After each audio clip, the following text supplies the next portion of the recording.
Hai pembelajar, kali ini saya akan membahas tentang salah satu subunsur dalam penilaian kinerja guru, yaitu tentang kegiatan pengembangan diri dan langkah-langkah untuk membuat laporan pengembangan diri, baik itu laporan untuk kegiatan diklat fungsional maupun untuk kegiatan kolektif guru.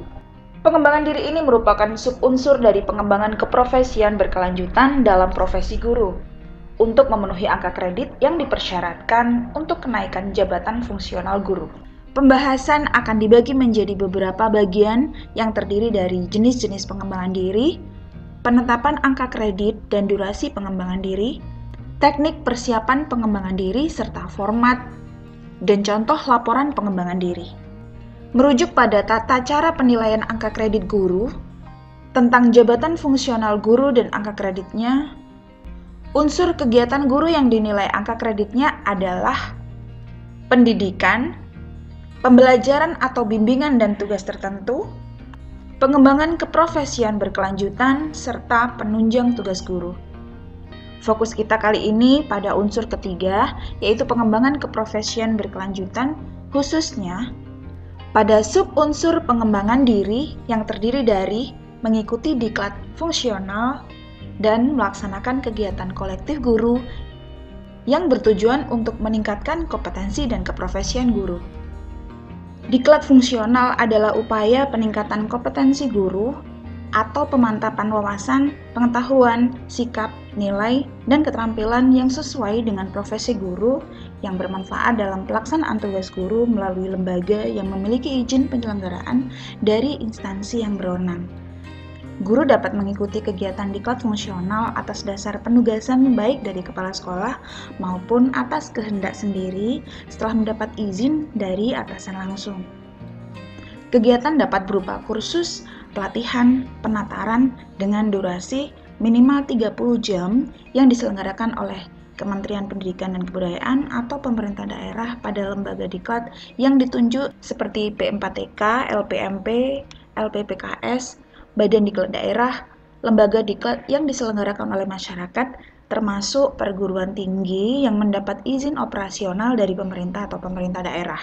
Kegiatan kolektif guru berupa in-house training diselenggarakan di sekolah masing-masing yang melibatkan seluruh guru selama 1-3 hari penuh atau setara dengan 8-24 jam pelajaran dengan durasi mata pelajaran masing-masing 45 menit atau kurang dari 30 jam.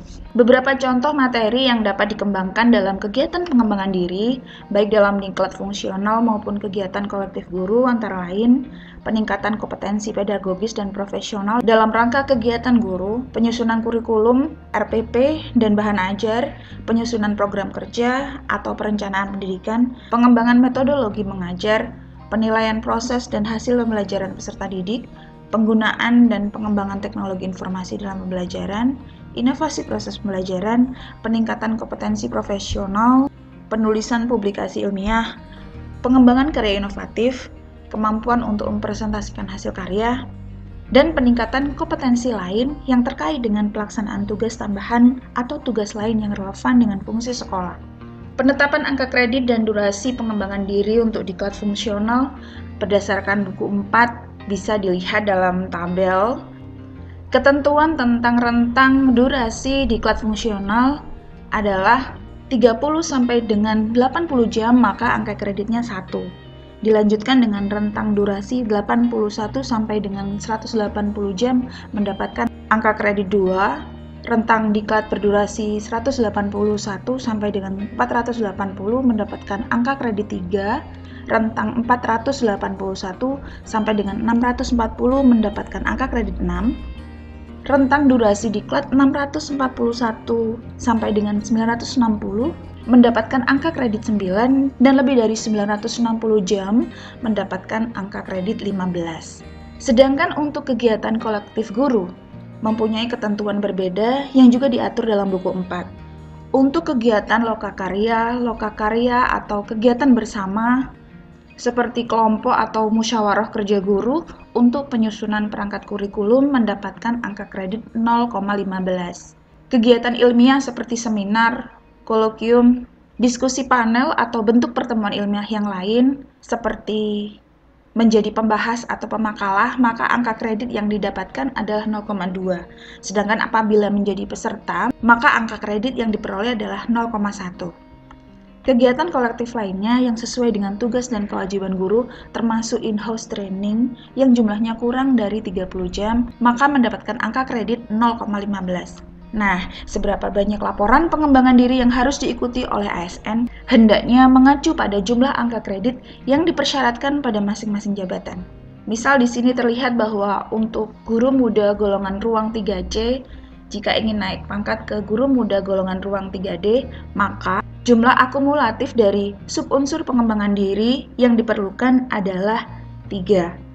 Sedangkan untuk guru muda golongan ruang 3D, jika ingin naik pangkat ke guru madya golongan ruang 4A, maka akumulasi untuk subunsur pengembangan diri yang diperlukan adalah 4. Demikian seterusnya. Keikutsertaan guru baik dalam kegiatan diklat fungsional guru maupun dalam kegiatan kolektif guru harus bisa dibuktikan dengan beberapa bukti fisik. Bukti fisik ini diperlukan untuk membuat laporan pengembangan diri. Untuk membuat laporan pengembangan diri diklat fungsional adalah fotokopi surat tugas dari kepala sekolah atau atasan langsung atau instansi lain yang terkait yang telah disahkan oleh kepala sekolah atau atasan langsung terkait dengan keikutsertaan kegiatan pengembangan diri baik menggunakan mode tatap muka, kombinasi antara tatap muka dengan dalam jaringan, atau model in-on, atau bisa juga menggunakan mode dalam jaringan penuh atau online penuh. Yang kedua adalah fotokopi sertifikat diklat bagi guru yang telah disahkan oleh kepala sekolah, sedangkan bagi kepala sekolah disahkan oleh Dinas Pendidikan sebagai atasan langsung terkait dengan keikutsertaan kegiatan pengembangan diri, baik menggunakan mode tatap muka atau menggunakan mode kombinasi antara tatap muka dengan dalam jaringan ataupun menggunakan mode dalam jaringan atau online penuh. Nah, baru setelah itu dokumen yang ketiga yang bisa kita siapkan adalah laporan hasil pelatihan yang dibuat oleh guru terkait dengan keikutsertaan kegiatan pengembangan diri baik menggunakan mode tatap muka, kombinasi antar tatap muka dengan dalam jaringan atau online maupun dalam jaringan atau model online penuh. Ini biasanya disajikan dengan kerangka isi atau format laporan sesuai dengan ketentuan buku 4. Demikian pula keikutsertaan guru dalam kegiatan-kegiatan kolektif guru harus bisa dibuktikan dengan beberapa bukti fisik yang harus dipersiapkan. Yang pertama adalah fotokopi surat tugas dari kepala sekolah atau instansi lain yang terkait yang telah disahkan oleh kepala sekolah. Apabila penugasannya bukan dari kepala sekolah, misalnya dari institusi lain atau itu atas kehendak sendiri, maka harus disertai dengan surat persetujuan mengikuti kegiatan dari kepala sekolah.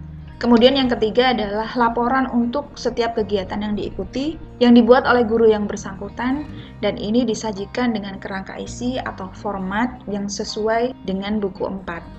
Semua dokumen ini bisa didapat jika Anda telah mengikuti kegiatan diklat fungsional dan kegiatan kolektif guru. Jadi langkah-langkah yang bisa dilakukan ketika Anda mengikuti kegiatan diklat fungsional dan atau kegiatan kolektif guru, pada saat Anda mengikuti diklat, pastikan mempunyai surat tugas dari kepala sekolah dan surat persetujuan kepala sekolah jika tidak ditugaskan langsung oleh kepala sekolah. Kemudian selama mengikuti kegiatan, pastikan mencatat nama-nama narasumber dan materi yang disampaikan selama diklat.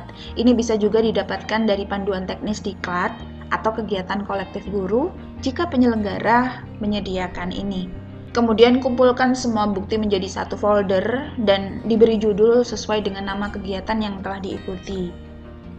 Untuk memudahkan proses pelaporan, buatlah matriks yang sesuai dengan format pada lampiran buku 4. Jadi jika sewaktu-waktu Anda mengikuti diklat, Berapapun banyaknya atau Anda mengikuti kegiatan kolektif guru, berapapun banyaknya Anda bisa menginputkan semua data kegiatan sebagai histori kegiatan diklat atau kegiatan kolektif apa saja yang telah Anda ikuti, sehingga mempermudah ketika mendeskripsikan dalam laporan. Baru setelah semua data terkumpul, Anda bisa dengan mudah memaparkan laporan atau membuat laporan sesuai format atau kerangka isi dalam buku 4. Format kerangka laporan diklat fungsional berada pada lampiran 1 buku 4. Kerangka laporan diklat fungsional terbagi menjadi 3, yaitu bagian awal, bagian isi, dan bagian akhir. Bagian awal memuat judul diklat yang diikuti, keterangan tentang kapan waktu pelaksanaan diklat, di mana kegiatan diklat itu diselenggarakan, tujuan dari penyelenggaraan diklat, lama waktu pelaksanaan diklat, surat penugasan, penyelenggara atau pelaksana diklat, surat persetujuan dari kepala sekolah, serta fotokopi sertifikat atau keterangan pelaksanaan diklat. Bagian isi terdiri dari tujuan dan alasan mengikuti diklat atau pengembangan diri yang dilakukan. Kemudian deskripsi materi yang diberikan dalam diklat atau pengembangan diri serta uraian kesesuaian dengan peningkatan keprofesian guru yang bersangkutan. Lalu tindak lanjut yang akan atau telah dilaksanakan oleh guru setelah diklat atau pengembangan diri berdasarkan hasil dari mengikuti diklat tersebut. Dampak terhadap peningkatan kompetensi guru dan peningkatan mutu serta kegiatan belajar mengajar dan peserta didiknya. Lalu baru kemudian penutup. Pada bagian akhir Anda bisa melampirkan matrik atau ringkasan pelaksanaan diklat yang disajikan dalam bentuk tabel. Sedangkan untuk rangka isi laporan kegiatan kolektif juga terdiri dari bagian awal, bagian isi, dan bagian akhir. Bagian awal memuat garis besar atau isi materi kegiatan yang diikuti, keterangan tentang kapan waktu pelaksanaan, di mana kegiatan dilaksanakan, dan tujuan dari pelaksanaan kegiatan, lama waktu pelaksanaan kegiatan, surat persetujuan dari kepala sekolah, serta fotokopi sertifikat atau keterangan dari pelaksana kegiatan. Kegiatan kolektif guru yang dilaksanakan di kelompok kerja atau musyawarah guru seperti KKG, MGMP, KKS, KKKS, MKKS, atau melalui IHT di sekolah. Sertifikat atau surat keterangan biasanya diberikan 1 kali dalam 1 tahun, biasanya sesuai dengan tahun ajaran di akhir pelaksanaan pertemuan kegiatan rutin kelompok atau musyawarah kerja guru. Sertifikat atau surat keterangan sebagai bukti keikutsertaan kegiatan kelompok kerja atau musyawarah guru tersebut harus ditandatangani oleh ketua kelompok kerja, ketua kelompok kerja guru atau KKG, musyawarah guru mata pelajaran atau MGMP, kelompok kerja kepala sekolah atau KKKS, serta kelompok kerja pengawas sekolah atau KKPS. Bagian isi terdiri dari tujuan dan alasan mengikuti kegiatan yang dilakukan, penjelasan isi kegiatan, tindak lanjut yang akan atau telah dilaksanakan oleh guru, dampak terhadap peningkatan kompetensi guru dalam peningkatan mutu KBM dan peserta didik, serta dilanjutkan penutup. Bagian akhir terdapat lampiran yang terdiri dari makalah atau materi yang disajikan dalam kegiatan pertemuan. Yang kedua, berupa matriks ringkasan pelaksanaan kegiatan kolektif yang disajikan dalam bentuk tabel. Ini adalah contoh laporan pengembangan diri saya yang berisi paparan tentang diklat fungsional dan kegiatan kolektif yang sudah saya ikuti. Semua dokumen diklat saya kumpulkan menjadi satu, mulai dari surat undangan dan persyaratan kegiatan pengembangan diri, juknis kegiatan, surat tugas, surat izin kepala sekolah, semua materi yang dipaparkan dalam kegiatan sampai sertifikat yang diperoleh. Pengorganisasian folder ini memudahkan saya dalam mempersiapkan bahan dalam pembuatan laporan. Kemudian saya membuat format dan kerangka isi yang saya sesuaikan dengan petunjuk pada lampiran buku 4 dengan teknik pembuatan laporan yang sistematis. Penjelasan tentang bagaimana cara membuat format laporan sudah saya jelaskan dengan durasi panjang pada video sebelumnya, yaitu tentang teknik pembuatan laporan alat peraga berupa video pembelajaran. Pada intinya, teknik pembuatannya sama, tinggal menyesuaikan urutan dan isi sesuai dengan lampiran pada buku 4. Laporan pengembangan diri ini saya jadikan satu. Penjabaran laporan mengikuti diklat fungsional saya gabung dengan laporan melaksanakan kegiatan kolektif guru.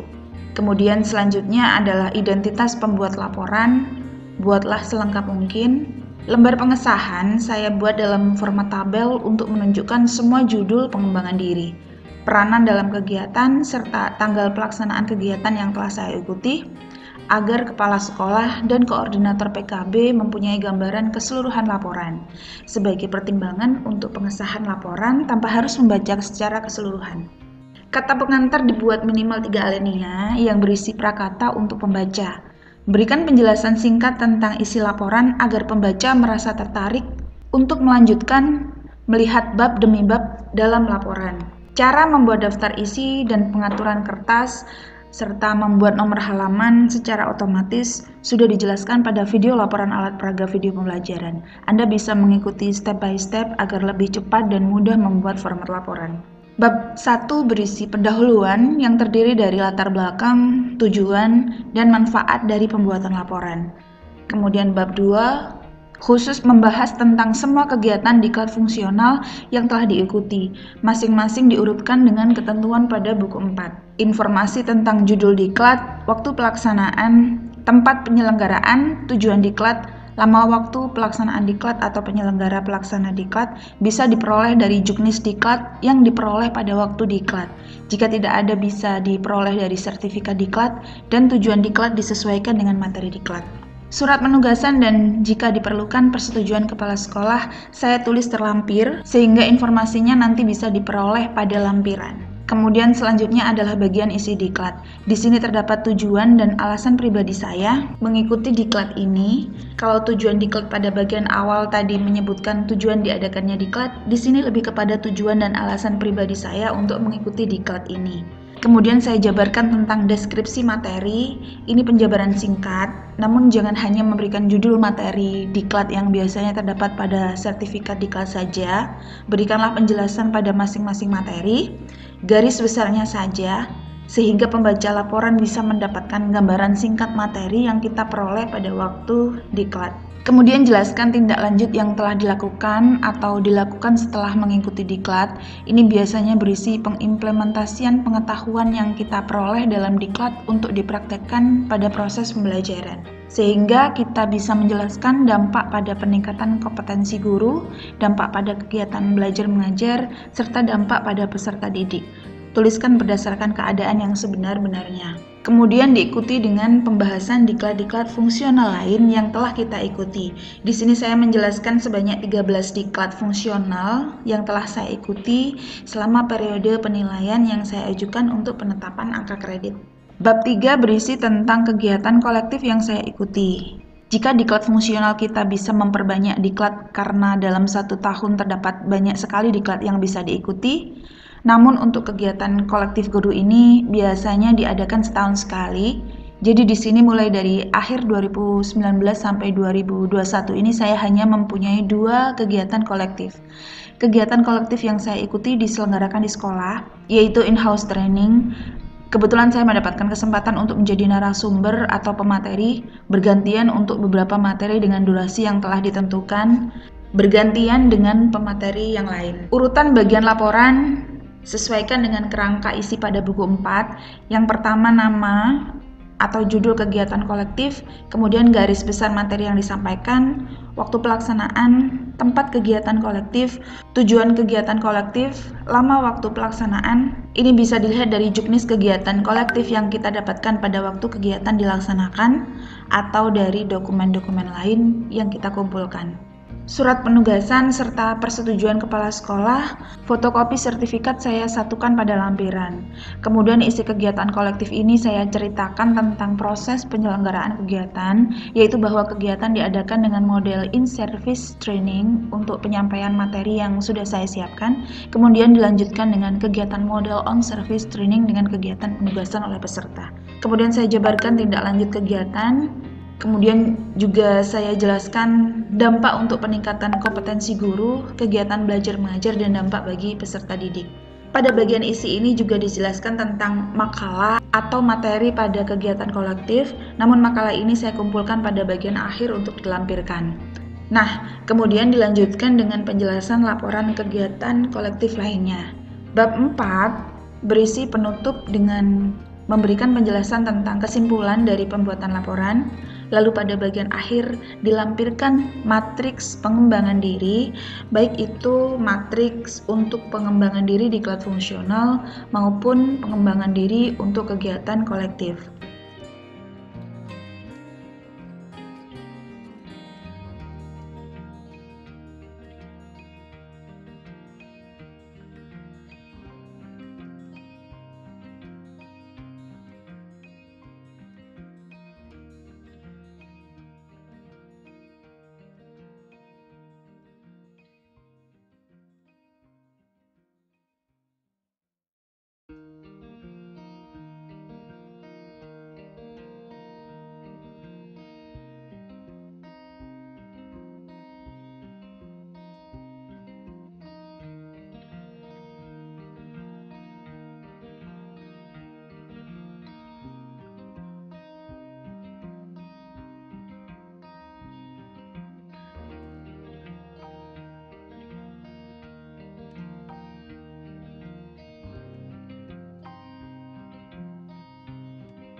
Demikianlah penjelasan tentang laporan kegiatan pengembangan diri.